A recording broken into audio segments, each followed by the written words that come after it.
Hi guys, ngayong araw nga pala ay araw ng Sabado pero wala kaming pasok. Binalot na nga rin pala namin ni Mami Cherry yung natira kong lumpia nung nakaraan dahil nga may dadating kaming bisita. Pagtapos naman namin magbalot, lumabas ako saglit ng bahay para pumunta sa may supermarket. Dito nga pala ako minsan namamalengke ng mga ulam namin sa may Hanamasa. Konti nga lang pala yung binili ko dito, siling panigang, baboy, itlog na puti at saka manok. Sinamahan ko na nga rin pala ng siling dry kasi walang sili na fresh dito.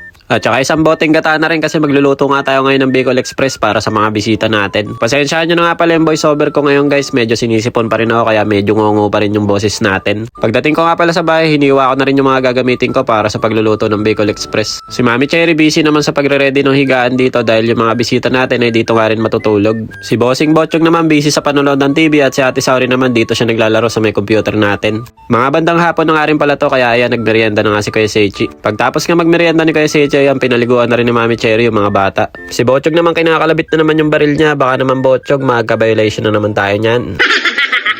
Kakatapos nga lang din pala maligo ni Mami Cherry dyan, tapos ako naman ay hindi pa naliligo dahil magluluto pa nga tayo. Nai-ready ko na nga din pala lahat ng sangkap na gagamitin natin, nahiwa ko na rin yung baboy kaya tara lutuin na natin to. Nag-isa nga lang ako dito ng bawang sibuyas tapos nilagay ko na nga rin kagad yung baboy. Hinayaan ko muna nga pala yung baboy hanggang sa magtubig siya at magmantika at matuyo na rin. At nung ganito na nga yung itsura niya, lumabas na yung mantika at saka yung tubig niya ay nilagyan ko na yan ng mga pampalasa. Nilagyan ko nga lang yan ng konting asin, magic sarap at saka ng konting paminta. At nung ganito na yung itsura niya, medyo nasusunog na at golden brown na ay nilagyan ko na siya ng 2 kutsarang bagoong. Tapos sinunod ko na nga rin pala yung dried sili natin para medyo umanghang siya ng konti. Kasi kapag last natin yan nilagay, hindi nakakagat yung lasa niya dahil nga dry siya.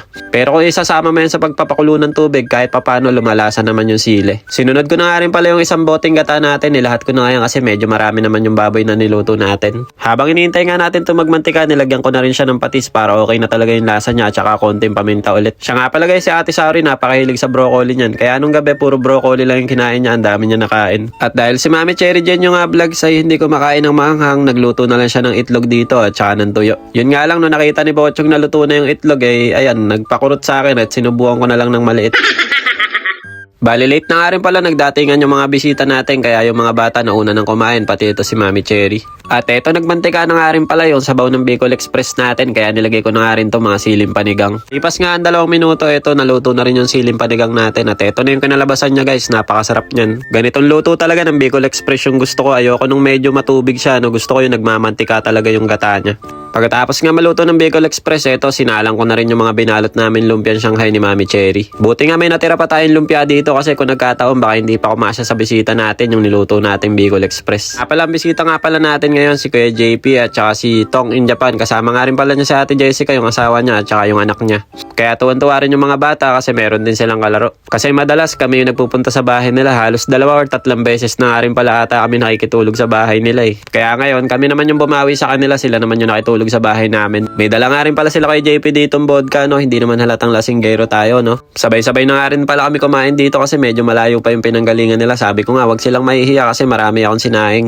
Kapag kami kasi yung nasa bahay nila, madalas nagluluto din sila ng masasarap na ulam kaya buti na lang ngayon nakabawi tayo. Tapos nga namin kumain, nagpahinga lang kami ng konti tapos eto, nagtimpla na nga ng alak si Kuya JP. Walang Diyos yung iniinom namin guys pero may tama yan kasi 40% yung vodka na hinalo ni Kuya JP. Mayang konti naman eto, dumating na nga si ako si Lupe in Japan. Medyo ginabi na nga siya kasi galing tayo ng trabaho at merong OT. Wala na nga rin sana siyang balak na pumunta dahil nga anong oras na rin siya makakarating at malilate daw siya. Buti na nga lang nakahabol pa siya kasi araw naman ng Sabado ng gabi yan tapos kinabukasan pare-pareho naman kaming walang pasok dahil nga araw ng Linggo.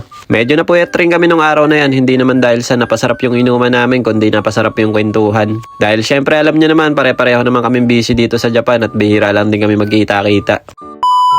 At eto guys, kinabukasan na nga pala to at ayan si Kuya JP nga pala yung nagluto ng almusal natin at ang niluto niya nga pala ay pasta kaya ayan yung inalmusal namin lahat. Pagtapos nga namin kumain na yan mga bandang alas 11 nga ay nagpaalam na rin sila kay JP dahil meron pa silang pupuntahan at papasyalan. Mga bandang makapananghali naman dumating naman dito yung pinapackage ng nanay ni Mami Cherry galing sa Pilipinas. Pwedeng kasi siya galing sa Pilipinas at kababalik niya lang dito sa Japan kaya ayan ang dami na naman mga Pilipino food ni Mami Cherry. Nandito pa nga rin si Lupe niyan kaya natikman niya pa lahat ng kakanin na yan na galing sa Pilipinas. Pagtapos nga kumain ni Lupe, eto umalis na rin siya kasi meron pa nga siyang lakad at pupuntahan. Mga bandang hapon naman guys, mga alas 3 siguro, bumiyahe kami papunta dito sa may Minato Miray. Meron kasing pinasyalan sila kay JP in Japan na malapit lang din dito, kaya sabi nila mga bandang hapon daw ay magkita-kita kami dito, kaya sumunod na lang din kami. Napakaganda talaga dito guys sa may Minato Miray, napakalapit lang din sa bahay namin to, siguro mga nasa 30 minutes lang din yung biyahe. Kaya naman nga dito, maraming rides, maraming laruan yung mga bata. Alam nyo naman siguro yan guys, kung napapanood nyo pa yung mga lumang vlog namin, madalas kami nakakapunta dito. Dito nga agad kami dumiretso sa may palaruan nila na basketball na marami kayong pwedeng mapanalunan. Sa isang grupo nga pala, 3 lang yung limit na pwede nyong mapanalunan. Kaya habang wala pa nga sila Kuya JP dito, naglaro na nga muna kami kasi para pag naglaro sila, pwede pa silang manalo ng 3 prize. Kasi pag nalaman ng mga staff dito na kasama namin sila, hindi na sila pwedeng manalo guys kasi naka-3 na kami. At ayan, naka-2 stop toy na kagad tayo at eto na yung pangatlong laro natin. Bali naka-4 na game nga pala tayo dyan, isang beses tayong sumablay tapos yung 3 sunod-sunod na panalo. Kaya ang napanalo na natin, 2 stop toy at saka isang Anpan man na laruan ni Botchog. Tapos nagyaya naman yung 2 bata dito sa may UFO catcher, nagandahan kasi sila dito sa may pusit. Kaya lang bago ata tayo nanalo dyan, mga naka-10 try ata ako bago nakakuha ng 2 Pagtapos naman namin maglaro, ayan, lumabas na nga kami kasi sila kay JP malapit na nga daw. Ang tama, pagkalabas nga namin, nandito na sila kay JP at saka sila Kuya Tong. Ang ganda ng camera ni kay JP guys no? Yan yung ginagamit niya kapag nagbablog siya Balak nga din pala sana namin na magpunta sa may Cup Noodles Factory. Yun nga lang guys, wala na kaming oras kaya hindi na natuloy, next time na lang daw. Kaya dito na nga lang kami nagubos ng oras, pinaglaro na lang namin yung mga bata. Tawan-tawa kami kay Seichi dito guys, gigil na gigil dito sa nilalaro niya Salit na yung hawak lang niya yung gagalawin niya, pati yung katawan napapatalon Naglaro nga pala ulit sila ng Anpan man na gumagawa ng popcorn. Sa halagang 200 yen nga, nakapaglaro ka na tapos may popcorn ka pa, diba? Kung hahanapin nyo nga pala si Botchog sa mga oras na yan masarap yung tulog niya kaya hindi siya masyado nakasama sa video.